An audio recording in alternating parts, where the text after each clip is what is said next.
This is a cool panel. You guys are up to some very interesting things. I love the title of this, of what does it mean to be human? So, Simon, just to start with you, what does it mean to be human? Well, I think as a human, we've got culture, haven't we? I think your mic might be, hold on.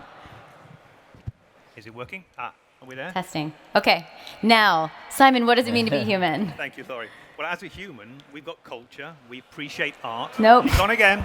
I don't think it's him, guys. I can... Better? Now if I hold it all the time, Clap let's if you see can it'll hear stay him. that way. Uh-oh. No. Okay. How's that? All right, I feel like on the third time we're going to figure out what it means to be human. So what does it mean to be human, Simon? For me, Laurie, a human has got culture, a human appreciates art, there's a degree of reasoning, the ability to write, the language of writing, that's being human for me. Great. Bryan? I would say to be anything. Cool. Let's start with the fact that you sold Braintree 2013 for like $800 million, so that's a decent amount. You could have hung out, like you didn't have to do anything. And instead you decided to take on a very ambitious project to augment the human brain. Why, what for you, why was neuroscience the next frontier for you? Well, I think of, I guess, all the things I love in life, like being a father or working every day, I really enjoy the idea of exploring the outer boundaries of human potential. So what would it be, what would it mean if my consciousness were 100 times bigger or 1,000 times bigger? What if I could love much deeper? What if I could walk a mile in someone else's shoes? What if I could do all these things I want cognitively? To me, that's the most interesting thing in existence, is exploring my own experience and doing that with others. And I think secondarily is when I look at the future of the human race, I think that working on our cognitive evolution, specifically expanding it and evolving ourselves, is the single highest value thing we could do as a species. Simon, where are we tech-wise when it comes to the brain? Well, I'll try that, shall I? I think many people out there will be aware that there are things happening. For instance, Parkinson's sufferers that have got, for some of them, there is the ability to be able to plant an electrode in the brain and to be able to alleviate some of their suffering, some of the condition. There's that artist some of us will have heard about from London who has an implant into his skull so that he can hear colours. So there is activity going on. It's intriguing to think where things will go, because we're aware of neural implants that are helping robotic limbs work for those who are quadriplegic or paraplegic. We've got a good start at the moment, but where things might go. So I guess that's what you're working on, right? Explain to us what you're working on and how this technology could play out. Yeah, if we look at the current state of neuroscience and look at the tools we have to work with, including MRI to image our brain, or brain stimulation, deep brain stimulation to try to address disease or dysfunction, or EEG to help us meditate or for sleep, the basic toolkits we have to interface with our brains are not sufficiently powerful for us to really extend our cognition. And so what I'm interested in the most is an advanced toolkit for us to be able to self-direct our evolution, our cognitive evolution. So for example, the comparison would be in genomics, where we've been able to sequence the genome and now get it to a cost where it's reasonable, and now we have tools to both edit the genome, and we now have this toolkit to ask all kinds of questions in fertility and in disease and dysfunction and improving humans via genomics. I'd like to see the same revolution happen, but for our brains. What does that look like?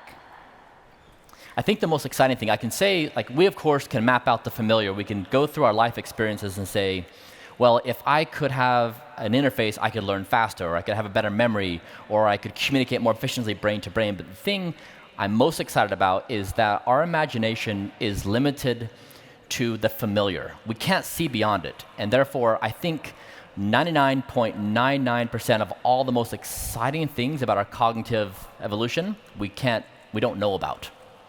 Interesting. And so, Simon, what kind of augmentation would you say is possible? There's this idea of minimizing ill health, helping us get healthier, but there's also this idea of optimizing what you've been speaking about. So, how do you see that playing out?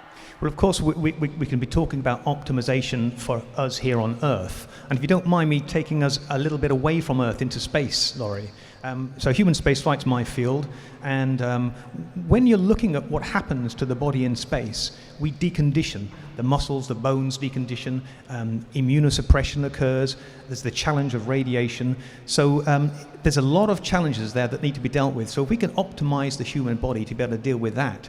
So what about, we were talking about the gene just now, what about transgenesis? If we start looking at the ability to take characteristics from one species to another, radiation's a problem in space, so in the future, 30, 40, 50, 60 years from now, can we be more able to deal with radiation through being able to take something like the water bear, the capabilities of that tiny little creature that can exist in space for so long, and enable ourselves to be more resistant to radiation by using their capabilities through transgenesis. Interesting. And I know you guys you've been working with a scientist, Theodore Berger, and who is very kind of well known in this space. And it was like a decade ago that he used a chip implanted inside a rat's brain, and it helped restore a lost memory. How long until this is done on humans? Are there trials? I would put the expectation around 15 to 20 years, where we will have a sufficiently robust set of tools for the brain that we could pose any question we wanted. And that's, for example, like, could I have a perfect memory? Could I delete my memories? Could I increase my rate of learning? Could I have brain-to-brain communication? Could I have interaction with AI that is real-time high bandwidth? Could I have, like, all these questions? I think that we will have a toolkit in that time period where any question you'd like to pose, we could venture at actually doing it in the brain. But what has to happen before we get there? Because I'm assuming I can think of FDA regulations, I can think of funding. A lot has to happen before we have that type of world. There's a great deal of research, a great deal of regulation that is required, but looking at what is capable and what is happening right now, it does seem that those things are possible, but we don't know exactly when they might happen. If we're talking brain-to-brain communication, Bryan, one of the things when we're in space, or maybe when we're in the oceans, that we need to do is to be able to communicate to each other better through the difficult medium of space or sea. What I mentioned the FDA regulations. Let's go into the future and say that they relax those rules. This technology and what you guys are building, even though I know you can't get into very specific details, could have serious implications. This idea that you could almost purchase human intelligence. That's right. And so we will become almost superhuman with this type of technology. Do you worry that we're going to divide the world further for the haves and the have-nots? I think these tools will be democratized, much like we've seen smartphones. I think it'll follow a natural curve. But I think the bigger question on this is working on this a luxury or is it a necessity? In other words, as a species, if we imagine the future 20, 30, 40, 100 years down the road, what sorts of progress will be required for us to create an existence we actually want to live in? And I would argue that if we contemplate what the future holds in terms of the pace of technological change, the complexity of society, and just basically human behavior, which has been consistent throughout our species, we have no choice but to explore our cognitive evolution. Now, with that, of course, comes a lot of sensitivities, and we need to do this right. In building technology, it's not a guarantee things are going to go well, and we have to be extremely thoughtful. And so I think we need to put safeguards around these things. For example, infrastructures like the blockchain are really interesting in concept to marry up with neural data. So if I have an interface that is streaming all of my thoughts and emotions and secrets, I don't want that out in the world. I would rather have it in a lockdown situation where I give permission to others. But if we think about the future of human jobs, if, say, automation and AI take a substantial portion of our jobs in society, what do? Well, basically, we just spend all day exchanging neural processing every day anyways, what we do. And so, for example, imagine a scenario where I say, I want to know what it's like to be a cowboy in American West in the 1800s, and someone creates that experience mentally, I'm able to take that and then purchase that from that person and experience that. So I think it opens up a whole new world of possibilities far beyond what our constrained debate has today.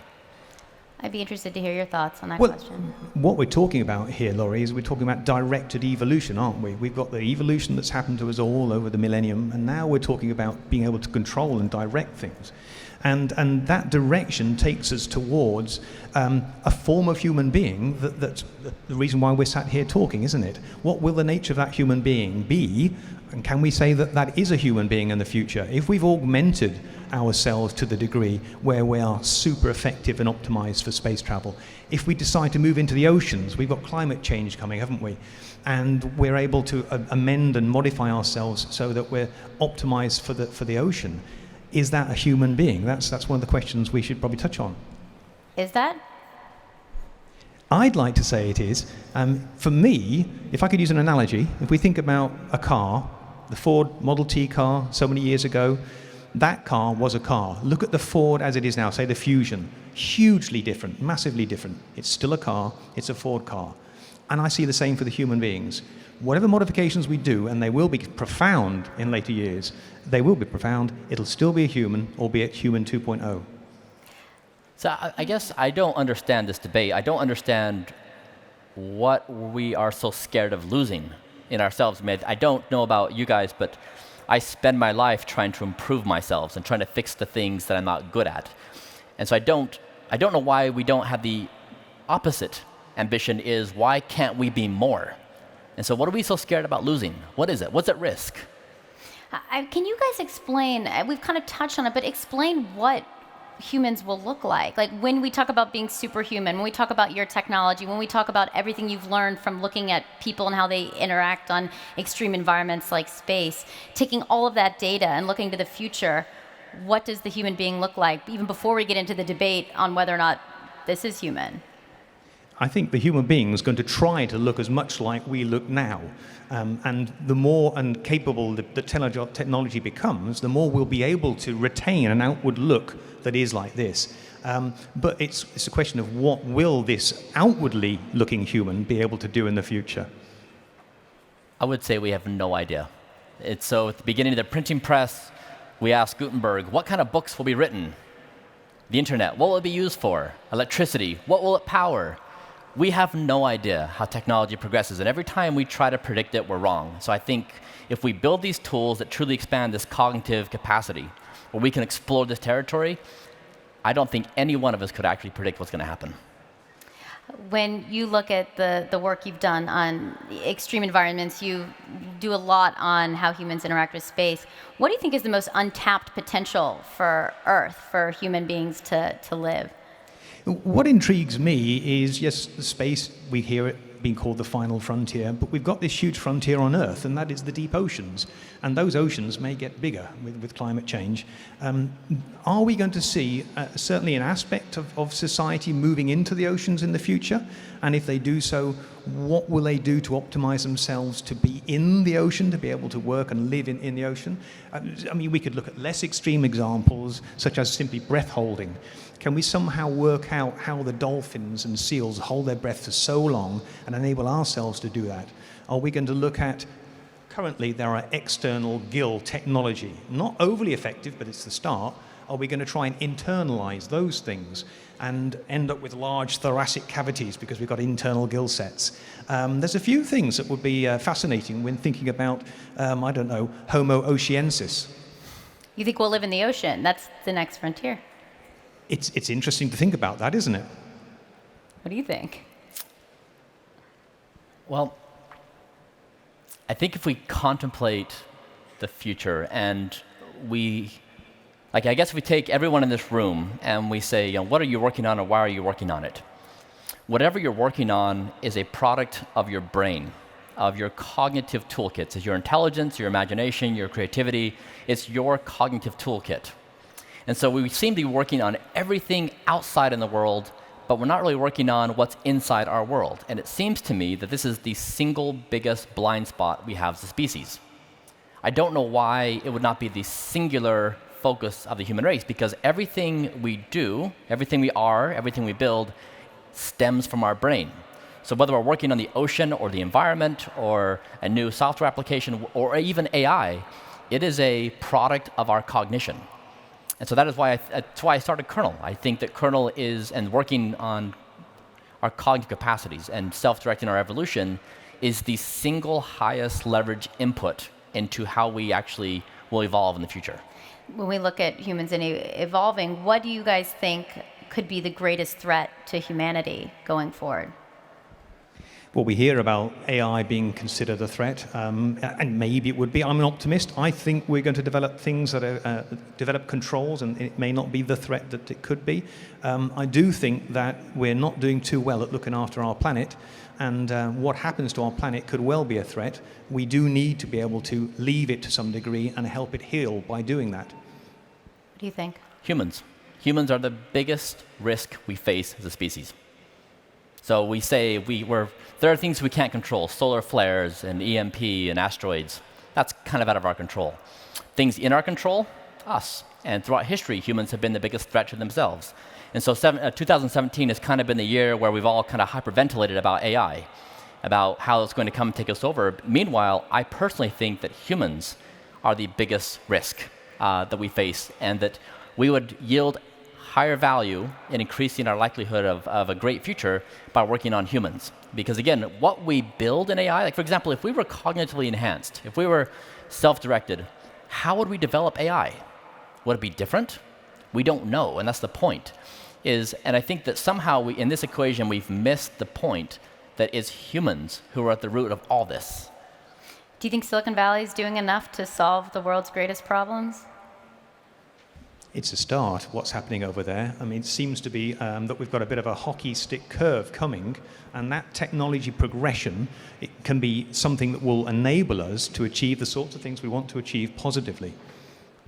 I don't think putting an emphasis on Silicon Valley is appropriate. We live in a world of 7 billion people, and we have this extremely complex system of interactions.